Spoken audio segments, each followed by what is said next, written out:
Can you imagine losing your home, your job, and your entire neighborhood in just 4 days? For the people of London in 1666, this wasn't a nightmare, it was a devastating reality. In just a few short days, a colossal fire swept through the city, destroying over 13,000 houses and even its most iconic landmark, the original St. Paul's Cathedral. But how could a single fire cause so much destruction? And more importantly, how did this catastrophe end up reshaping one of the world's greatest cities forever? To understand the Great Fire, we first have to picture London in 1666. It was a labyrinth of narrow, winding streets, packed with timber-framed houses that leaned so close together you could almost shake hands with your neighbor from an upstairs window. It was crowded, unsanitary, and a tinderbox just waiting for a spark. And that spark came in the dead of night. Our story begins in the early hours of Sunday, September 2nd, on a little street called Pudding Lane. Inside a small bakery owned by Thomas Farriner, the king's baker, a few embers left in his oven ignited. Farriner, his wife, and their daughter managed to escape through an upstairs window, but their maid, too scared to make the jump, tragically became the fire's first victim. At first, no one seemed too worried. Fires were common in 17th century London. The Lord Mayor, Sir Thomas Bloodworth, was woken up and brought to the scene. He famously dismissed the blaze, saying, "A woman might piss it out," and went back to bed. This was a catastrophic mistake. A strong easterly wind had begun to blow, and it started fanning the small bakery fire into an inferno. The flames leaped from the bakery to the neighboring houses, which were packed with flammable materials like wood, tar, and pitch. The fire had found its fuel. What happened next was a terrifying domino effect. The wind carried glowing embers and sparks across rooftops, igniting thatched roofs and wooden beams far from the original fire. The city's design was its own worst enemy. The tightly packed houses created a firestorm, a swirling vortex of superheated air that sucked in oxygen and propelled the flames forward with unstoppable force. Panic erupted in the streets. People grabbed what they could carry and fled in terror. The narrow lanes became clogged with carts, animals, and desperate families trying to escape. Eyewitnesses described a scene of pure chaos, the air thick with smoke, the roar of the flames deafening, and the sky glowing an apocalyptic orange. The fire moved so fast that it soon reached the River Thames, where warehouses packed with oil, spirits, and coal exploded, feeding the blaze even more. The fire even threatened to cross London Bridge, the only bridge connecting the city to the south bank of the Thames. Had it succeeded, the destruction would have been even greater. Thankfully, a gap in the buildings on the bridge, created by an earlier fire, acted as a natural firebreak and saved Southwark. But for the city of London, the worst was yet to come. For 4 relentless days and nights, the fire raged. It consumed everything in its path, moving west through the heart of the city's financial district. The Royal Exchange, London's center of commerce, was reduced to a smoking shell.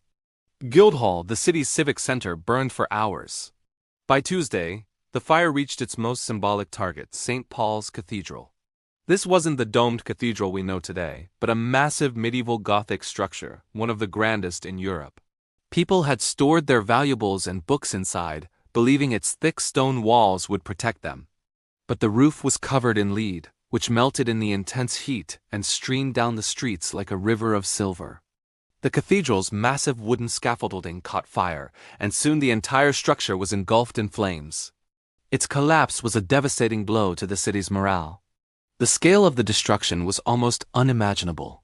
When the smoke finally cleared, an estimated 80,000 people were left homeless, huddled in makeshift camps in the fields outside the city walls.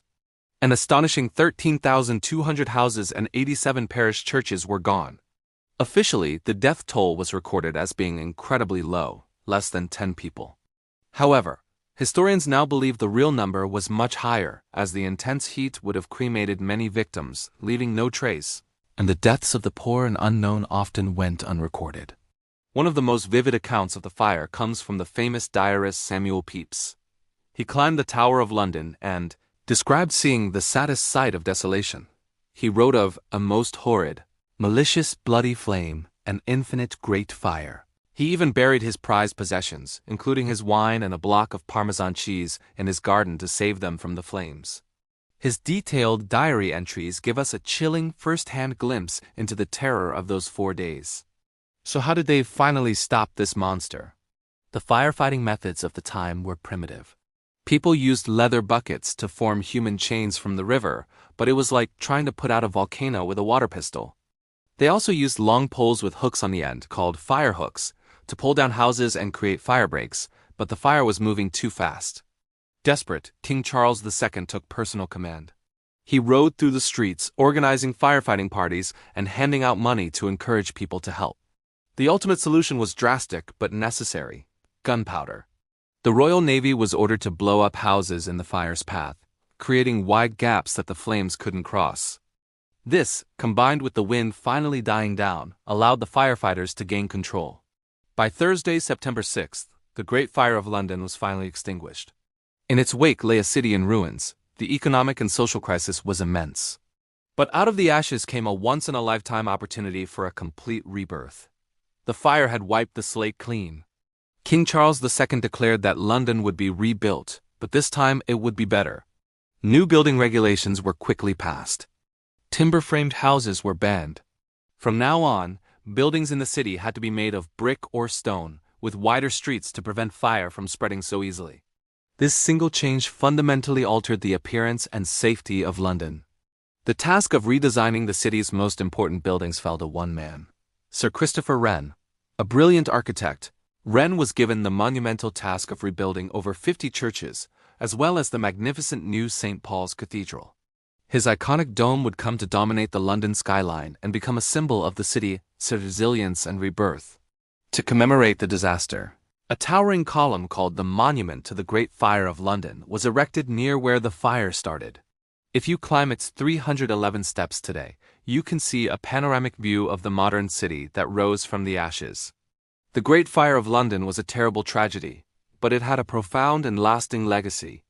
It forced the city to modernize, leading to huge improvements in urban planning, building safety, and eventually, the creation of the world's first organized fire brigades. It transformed a medieval tinderbox into a safer, more spacious, and more resilient modern metropolis. It's a powerful reminder that sometimes, the most devastating disasters can pave the way for the most incredible transformations. Thank you so much for watching. If you found this journey back in time interesting, please hit that like button and subscribe for more stories from history. We'll see you in the next video.